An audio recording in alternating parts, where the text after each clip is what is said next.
We can confirm that they have charged Everton and Nottingham Forest, but we're waiting for a statement. Kaveh Solokol is with me now on set. And Kaveh, look, it's a little bit confusing because there's been statements released and then statements retracted because there wasn't an overall umbrella statement from the Premier League. I think that's right.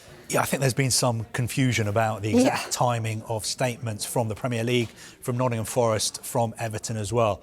But what we do know is that Everton and Nottingham Forest have both been accused of breaching the Premier League's profitability and sustainability rules. Now, what they did is, by December the 31st, they handed in their accounts to the Premier League, and the Premier League's rules say that over a 3-year cycle, a club must not exceed losses of £105 million. And I think it was less than that for Nottingham Forest as well, because one of the seasons in that 3-year cycle, they were actually in the Championship, they were in the EFL. Right. But according to what the Premier League have seen, they believe that their rules have been breached, and that is why this case will now be referred to an independent commission. So there are going to be 2 independent commissions, one dealing with Everton's case, one dealing with Nottingham Forest's case. I think to deal with Nottingham Forest first, what basically happened is that they were promoted from the Championship through the playoffs.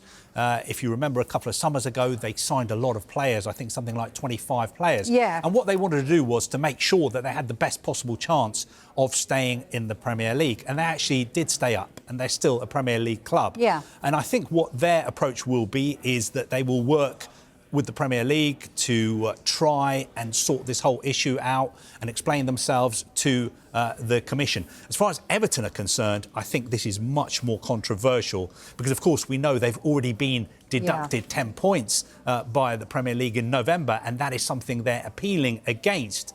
So this is another case that they have to deal with, and this is a time of great uncertainty for the club and, of course, their supporters. Hold that thought, because the statement that we were asking for has now released. I'm going to read it to you in full. It says this from the Premier League. Everton FC and Nottingham Forest FC have each confirmed to the Premier League that they are in breach of the league's profitability and sustainability rules. This is as a result of sustaining losses above the permitted thresholds that Kaveh was just talking about for the assessment period ending season 22-23. In accordance with Premier League rules, both cases have now been referred to the chair of the judicial panel, who will appoint separate commissions to determine the appropriate sanction. They go on to say commissions are independent of the Premier League and member clubs. The proceedings are heard in private, with the Commission's final decisions made in public on the Premier League website. The league will make no further comment until that time. So, as I said, Kaveh's still here, but what we're going to do, Kaveh, is just get reaction, because our reporter, Vinny O'Connell, is on the ground at Goodison. We're going to hear from you, Vinny. So give us, you've got a reaction, haven't you, to that statement there from Everton. What is it? Yeah, that's right. Everton have released a statement themselves, Vicky. In that statement, they say Everton Football Club acknowledges the Premier League's decision to refer a breach of profit and sustainability rules for the assessment period ending with the 2022-23 season to an independent Premier League commission. This relates to a period for which the club has already received a 10-point sanction. The club is currently appealing that sanction. The Premier League does not have guidelines which prevent a club being sanctioned for alleged breaches in financial periods which have already been subject to punishment, unlike other governing bodies, including the EFL. As a result, and because of the Premier League's new commitment to deal with such matters in season, the club is in a position where it has had no option but to submit a PSR calculation which remains subject to change pending the outcome of the appeal.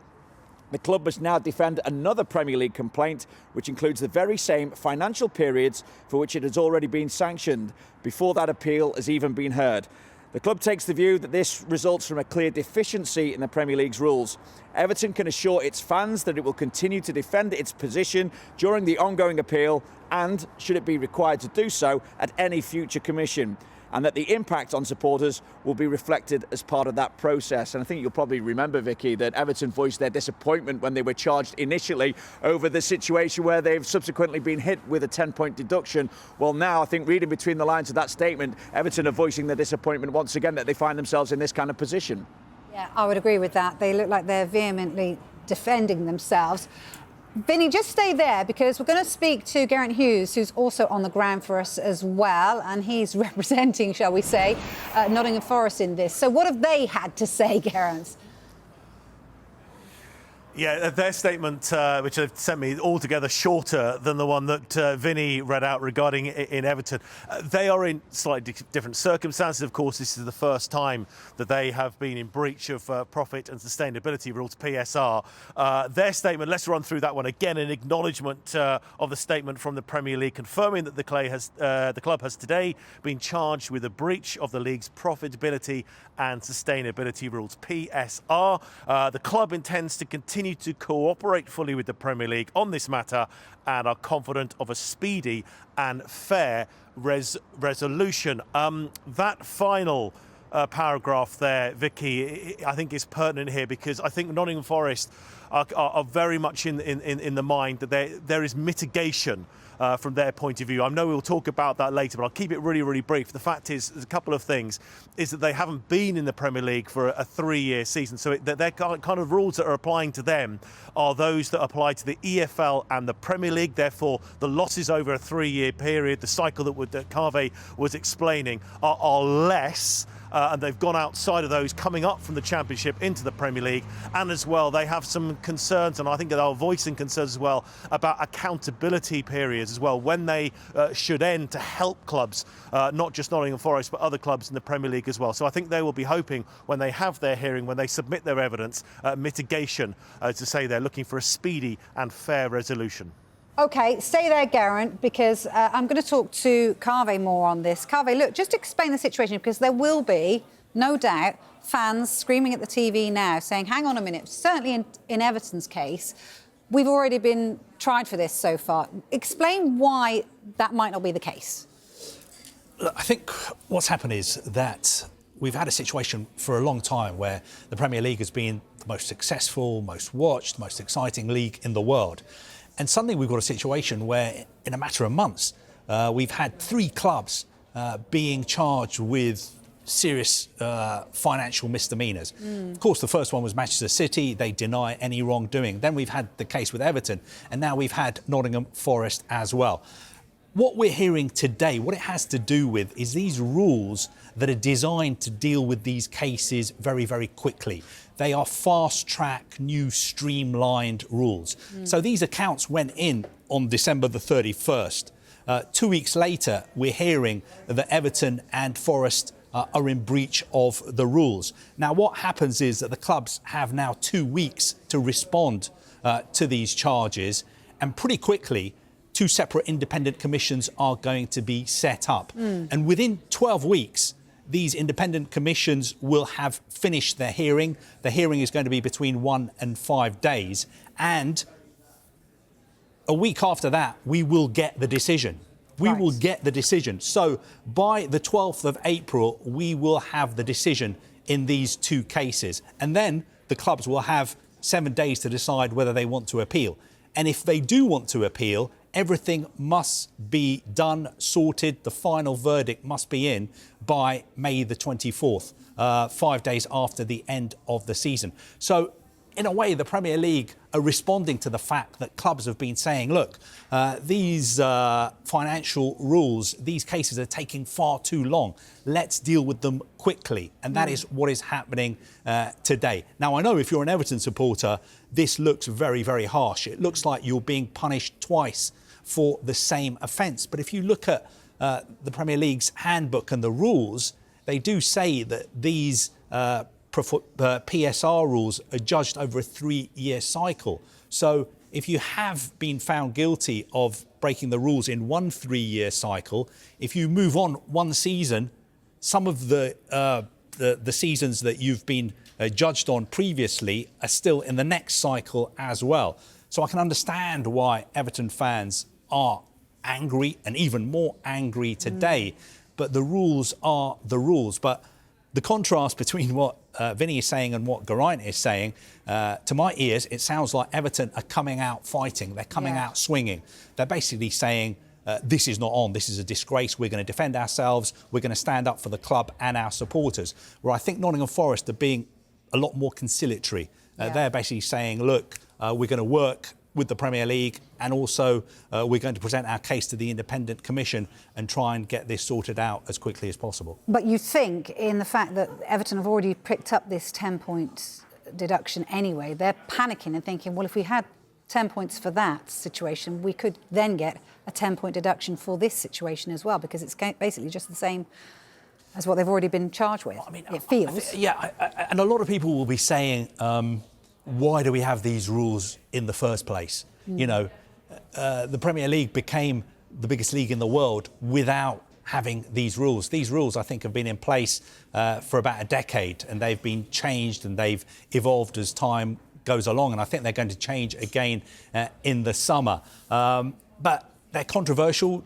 A lot of people would say, do we need these rules at all? Because they're confusing the picture. At the end of the day, the league table is the league table. The league table should reflect what happens on the pitch, not what is happening behind closed doors with accountants poring over accounts and figures and calculating profitability and sustainability.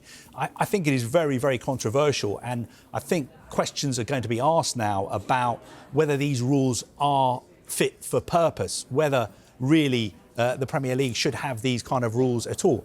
I think the rules are here to stay. They're going to change. They're going to evolve.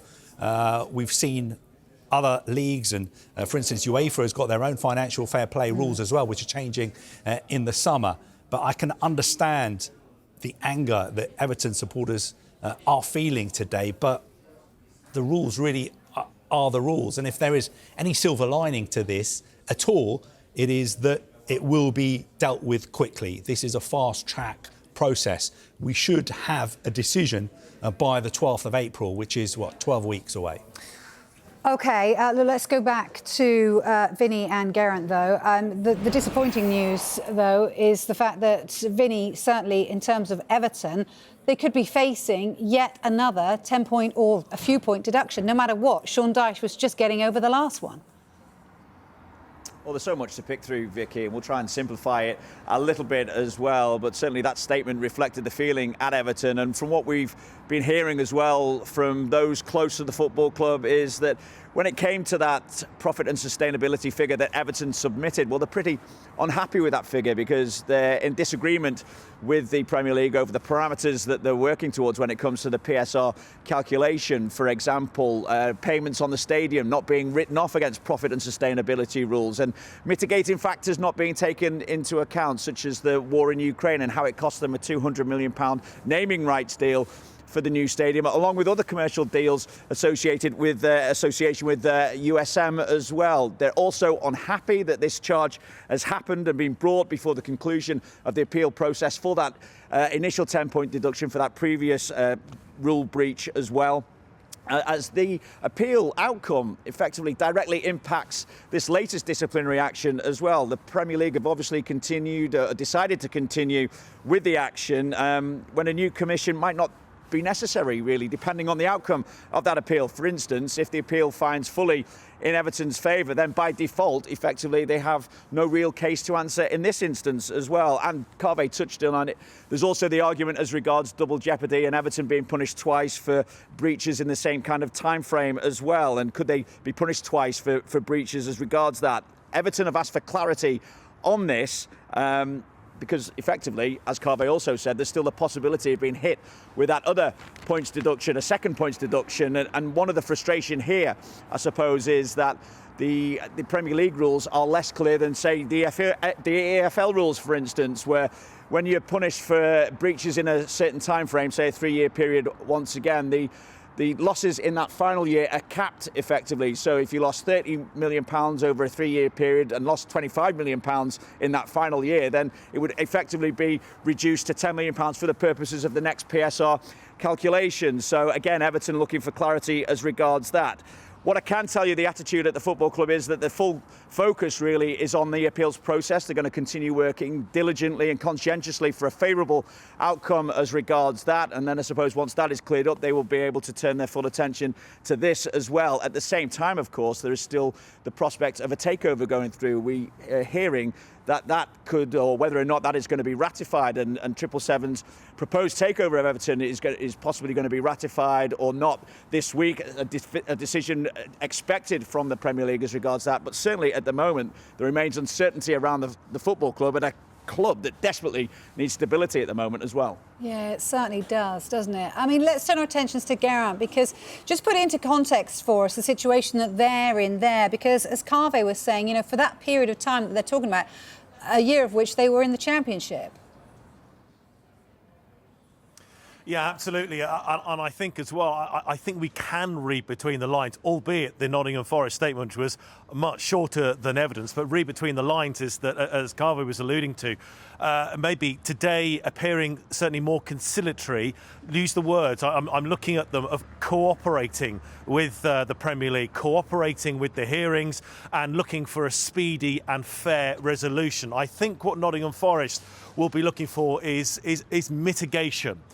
You alluded to the fact there is that they haven't been, for this 3-year accountancy period, which the breach comes under, they have not been in the Premier League. It's a sort of a combined rules that belong to the Premier League and to the EFL. Therefore, their losses over a 3-year period are significantly less than actually had they been allowed, significantly less than they would be if they had been in the Premier League for that 3-year accounting period. The mitigation revolves around the fact that's happened. Also, they've had a very ambitious owner, Evangelos Marinakis, who has looked to get the team out of the Championship and sustain itself, embed itself in the Premier League. If you have ambition, you have to allow for ambition. Now, there are other mitigating factors as well in terms of the accountancy periods as well. Could it be perhaps more aligned with transfer windows? To make the argument being it would aid clubs when they're submitting their accounts later in the year, especially around taking into account the full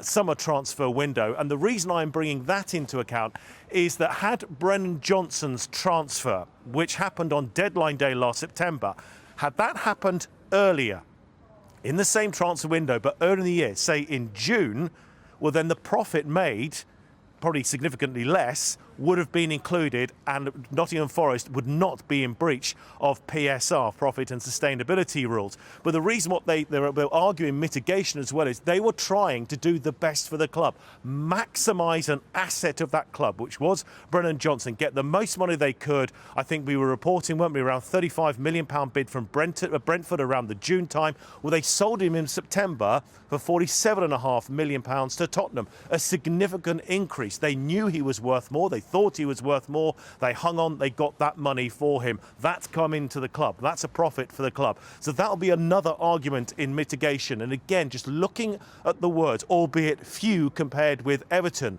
they are looking to cooperate and look for a speedy and fair resolution, much more conciliatory in tone. I would agree with that. Geraint, thank you very much for bringing us up to speed with the Nottingham Forest side of it all. Just a few more questions, really, Carve, because you're sitting alongside me here. You know, as Geraint was saying, what Forest are trying to say is that they're trying to do things for the good of the club. And that's, I guess, why we've got this 3-year period of accounting, because football's a bit like this, you know, it goes up and down. You can have a great year and then you can have a terrible year, but then you can get it back. So if we look at the two situations, I'm going to talk about Manchester City in just a minute, because also there's lots of people asking questions why that hasn't kind of been dealt with as well, and that one's dragging on a little bit more. In terms of both Everton and Nottingham Forest, what could be the best case scenario for both these clubs? I think the best case scenario is that, you know, there is this independent commission hearing that is going to happen in the next few months, and the decision will come out in 12 weeks. And the best case scenario, the Commission could come out and clear both the clubs and say that they haven't done anything wrong.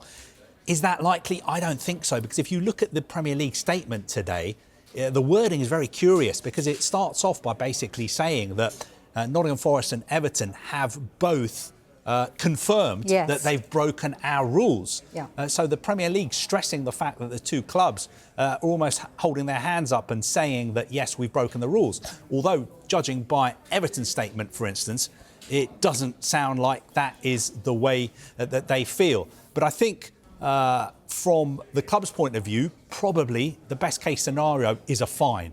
Because what you don't want is a points deduction. Unfortunately for Everton, they've already got a points deduction, which they're appealing against. But I think Nottingham Forest would be pretty happy if they were just fined. I think you must hope and must wish and must argue as strongly as possible in front of the Commission to not be deducted points, because points deductions are very, very serious, especially at the business end of the season, if you are towards the bottom of the table, which these two clubs are. The worst thing about those dates there that stands out to me as a fan, Carve, is that this might not all be wrapped up by the end of this season. Surely you'd have your appeals must be concluded by the end of the season so that any charges came. Otherwise, we're going to have a situation whereby, say, one of two of these clubs that do get points deduction could have dropped into the relegation zone but are out of the relegation zone at the moment. We're going to have a situation on our hand where other clubs want to get involved. So what you're saying is, for instance, May the 19th, the last season ends, the last day of the season. Worst case scenario, Everton have been deducted points, Forest have been deducted points. It's been subject to an appeal. We don't know what's going on. We don't know whether Everton are going to stay up, Forest are going to stay up, other teams are going to go down. It is a very confusing picture. I know you've pounced on that, but I would say that is the worst case scenario. But they've left themselves open for that. That's what I'm saying. Why didn't they say that the appeals had to be concluded before the end of the season? So there was no grey area for a club that perhaps went down to say, hang on a minute, I should have stayed up because they've now been deducted in those points. I think if you look at the Premier League handbook, which I have today, which is almost 1,000 pages long, it doesn't actually have specific dates. What it says is that the accounts have to be in by December the 31st. Then 2 weeks, clubs have to be informed whether they've been charged. Then they've got 2 weeks to respond. Then there's another 12 weeks, by which time the Commission has to have provided its decision. So the actual handbook just talks about weeks, timeframes by which things must be done. It doesn't set those dates out, which we've just set out there on the screen. That is what we have extrapolated from looking at the handbook. But you make a very, very good point, because in the worst case scenario, there could be a lot of confusion at the end of the season as far as relegation issues are concerned. Yeah, look